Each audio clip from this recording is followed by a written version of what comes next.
Hello friends, आपलं adityllearning.com या चॅनलमध्ये स्वागत आहे. आज आपण इयत्ता 6वी यामध्ये 1.2 the crow and the snake या गोष्टीचा स्पष्टीकरण अर्थ पाहणार आहोत. चला तर मग पाहूया. 1.2 ही the crow and the snake कावळा आणि साप ही एक दंतकथा आहे. इंग्लिशमध्ये याला फेबल्स म्हणतात. फेबल्स म्हणजे काय मित्रांनो? फेबल्स म्हणजे बोधकथा, दंतकथा किंवा काल्पनिक गोष्ट. ही प्रामुख्याने एक छोटीशी कथा असते ज्यामध्ये मुख्य पात्रे प्राणी, पक्षी किंवा निसर्गातील घटक असतात आणि पूर्ण गोष्ट सांगून त्याच्या शेवटी एक नीतिपाठ असतो ज्याला आपण मॉरल लेसन म्हणतो, हा दिलेला असतो किंवा त्यातून मिळतो. आपल्या जीवनात आपण अजून काही अशा छोट्याशा गोष्टी ऐकल्या असतील. त्याचं उदाहरण म्हणजे द टॉर्टाईज अँड द हिअर, ससा आणि कासवाची गोष्ट आपण ऐकलेली आहे. हे एक फेबलचं उदाहरण आहे. चला तर मग आपण ही गोष्ट पाहूया. सुरुवातीला वॉर्मअप दिलेला आहे. वॉर्मअपमध्ये आपल्याला काही प्राण्यांची चित्र दिलेली आहेत आणि त्यांच्या पिल्लांची नावं ओळखायची आहेत. Look at the picture and the write the names of their young ones. सुरुवातीला मांजरीचं चित्र दिलं आहे, ज्यामध्ये इंग्लिशमध्ये आपण त्याला कॅट म्हणतो. मांजरीच्या पिल्लाला आपण काय म्हणतो? किटन.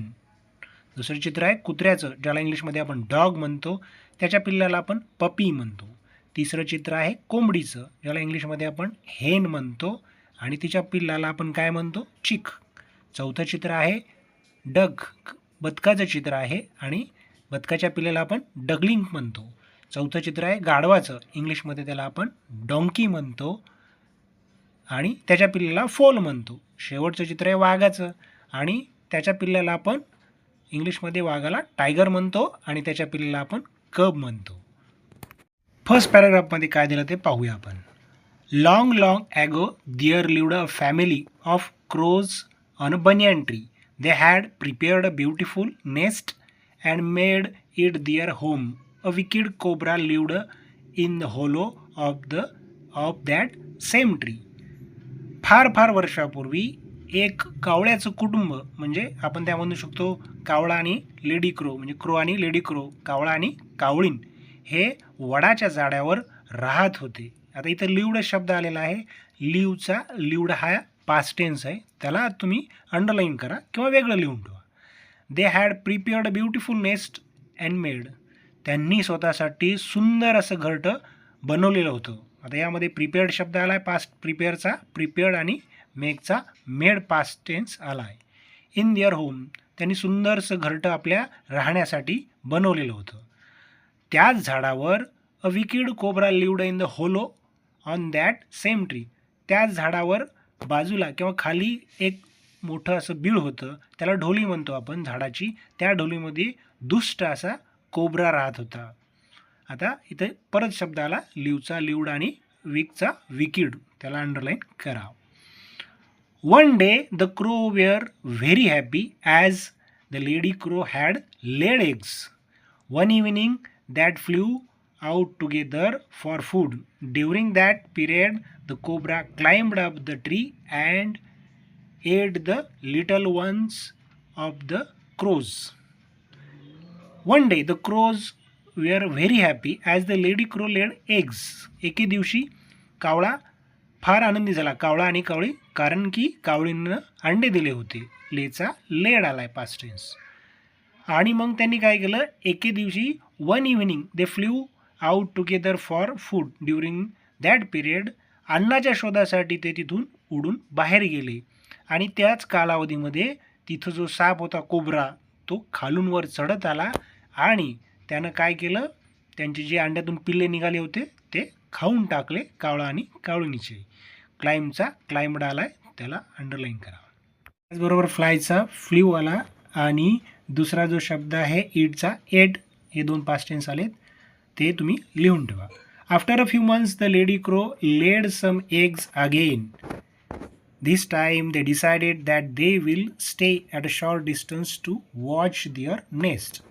परत काही दिवसानंतर त्या कावळीनं अंडे दिले आणि त्यांनी काय ठरवलं दोघांनी, की आपल्या घराच्या थोडंसं अंतरावर राहून आपण आपल्या घरट्याचं निरीक्षण करायचं की कोण आपल्या घरट्यात येते नाही ते पाहण्यासाठी. As soon as they left the nest the wicked cobra climbed the tree, reached up to their nest and ate the little ones. ते जसे बाहेर गेले, लवकरात लवकर त्यांनी जसं घरटं सोडलं, तिथं दुष्ट असा कोब्रा आला. तो खालून परत वरी चढला आणि त्यांच्या पिल्लांजवळ पोहोचला आणि त्यानं काय केलं, परत पिल्ले खाऊन टाकले. इथं रिच्ड पास्ट टेन्स आला आहे बघा. Look at this, the crow were very sad. आणि हे लांब अंतरावरून ते दोघं जण पाहत होते, कावळा आणि कावळी. त्यांनी पाहून त्यांना खूप दुःख झालं. ते काहीच करू शकत नव्हते, कारण की ते सापाला दंश करू शकत नव्हते, मारू शकत नव्हते, हिट करू शकत नव्हते. ते फक्त पाहत राहिले. The lady crow said to her husband, it has become dangerous to stay here. आता ती कावळी नाही, ती आपल्या नवऱ्याला म्हणाली की इथं थांबणं आपल्यासाठी फार धोकादायक आहे. Let us find a way to protect our children from the wicked cobra. आणि ती म्हणाली की आपल्या पिल्लांना या दुष्ट कोब्रापासून रक्षण करायचं आहे, त्यासाठी आपण दुसरीकडे कुठंतरी जाऊ. The crow replied, I will soon think of something and promise you that we won't lose our babies anymore.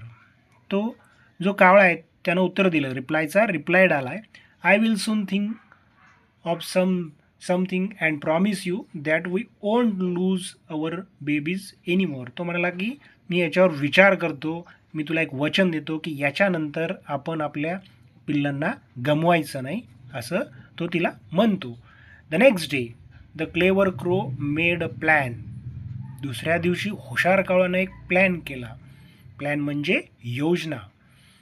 He flew to a nearby lake to steal a precious bracelet. त्यानं काय plan केला की तिथून थोड्याफार अंतरावर एक तलाव होता, त्या तलावाहून त्यानं मूल्यवान असं ब्रासलेट म्हणजे हातात घालायचं, त्याला आपण कंगन म्हणू शकतो, ते चोरायचं ठरवलं. He knew that every morning the queen came to the lake with the royal servant to bath. त्याला माहीत होतं, नूचा न्यू पास्ट टेन्स आला आहे, की दररोज तिथं जी राजकुमारी आहे आपल्या काही सेवकासोबत तिथं आंघोळ करण्यासाठी त्या तलावर येते, हे त्याला माहीत होतं. When no one was watching, the crow plunged down, picked up the precious bracelet in his beak and started flying slowly. कोणीही पाहत नसता त्यानं अचानकपणे त्या मूल्यवान अशा धातूजवळ गेला आणि त्याच्यावर झेप टाकून तो घेऊन तो निघून गेला, उचलला आणि तो निघाला. हळूहळू त्यानं सुरुवातीला उडायला सुरुवात केली. One of the servant noticed it and screamed लाऊडली. Noticed आणि स्क्रीम्ड पास्ट टेन्स आला. तिथं उभे असलेल्या एका सेवकापैकी एका सेवकाचं लक्ष गेलं आणि तो जोरात किंचाळला. The crow flew swiftly and dropped the bracelet into the hollow of a banyan tree. आणि जसं सेवकानं किंवा सगळ्या लोकांनी पाहिलं त्यावेळेस कावळा जोराचा पळू लागला आणि तो पळत पळत कुठं गेला, जिथं कोब्रा होता, कोब्राच्या ढोलीजवळ गेला, जिथं कोब्रा झोपलेला होता. त्याच्या तिथं नेऊन त्यानं ते प्रेशियस ब्रेसलेट तिथं टाकून दिलं त्याच्या घरट्यामध्ये. The cobra was sleeping inside and watch not aware with this. तिथं साप झोपी गेला होता, त्याला बाहेर काय चाललं ते माहीत नव्हतं. Guard saw that and pulled out the bracelet tactfully instead of disturbing the cobra. त्या सर्व सेवकांनी त्या सापाला काय केलं, कोणत्याही प्रकारची हानी न पोहोचता तिथून ते ब्रासलेट काढून घेतलं. The bracelet was return to the queen. रिटर्नला हा पास्ट टेन्स आला आणि ते ब्रासलेट राणीला परत केलं. The guards chased away the snake into deep forest without harming. Chased आला. त्या सेवकऱ्यांनी त्या सापाला दूर अशा लांब जंगलात त्याला कोणताही त्रास न देता पाठवून दिलं. Then the clever crows lived happily and did not lose any of their children afterward. अशा प्रकारे जे हुशार कावळा कावळीन आनंदाने राहू लागले, त्यानंतर त्यांनी आपल्या कोणत्याही पिल्लाला गमावलं नाही. मॉरल ऑफ द स्टोरी काय आहे, one can overcome obstacles with presence of mind.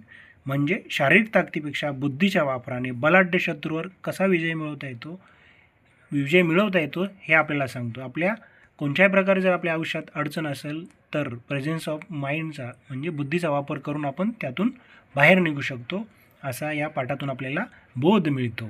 चांगल्या प्रकारे पाठ वाचा, वारंवार वाचा, तुम्हाला वाचता येईल. चॅनल आवडलं असेल तर चॅनलला लाईक आणि सबस्क्राईब करायला विसरू नका.